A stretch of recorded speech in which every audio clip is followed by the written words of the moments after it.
Hi.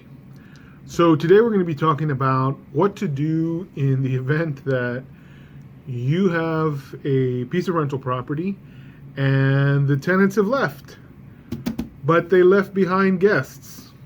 Who do you sue? Well, believe it or not, this happens. So, generally speaking, when you have a contract, you have it with a very specific party. So with a lease, you have a specific landlord and a specific tenant. Now, if you're keeping tabs on your tenant or your tenants, you know who all is on the rental property. You know who signed it and who didn't sign it. You should know each of the occupants, and each of the occupants should be identified also in your lease. But sometimes people move, people get divorced, or they get a new baby, or grandma comes over to stay for a visit and sometimes stays to live. Well, what do you do whenever your tenant fails to pay rent and then decides, you know what, I'm out of here, but they leave behind some other family? Well, the truth is, the only person you have an agreement with is that other tenant. And if you asked that tenant to leave and they didn't leave because they didn't surrender possession to you, that's all you need to know. You can actually sue the original tenant who signed the lease, particularly if your lease defines what surrender of possession is.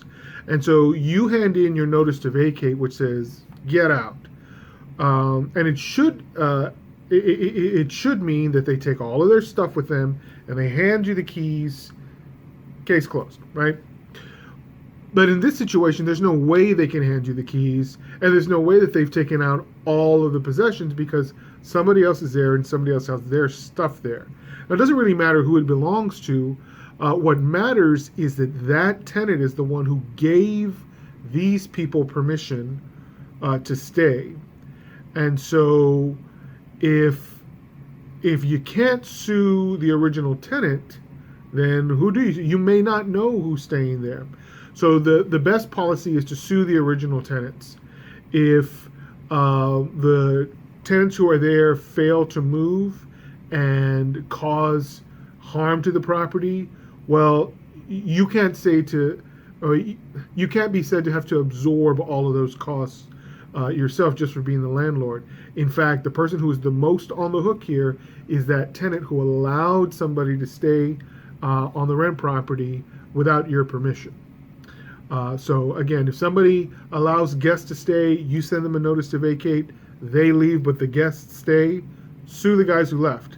Because in reality, they're the ones who signed the contract, and but for their actions, you wouldn't have these guests who are holding over. Have a good day.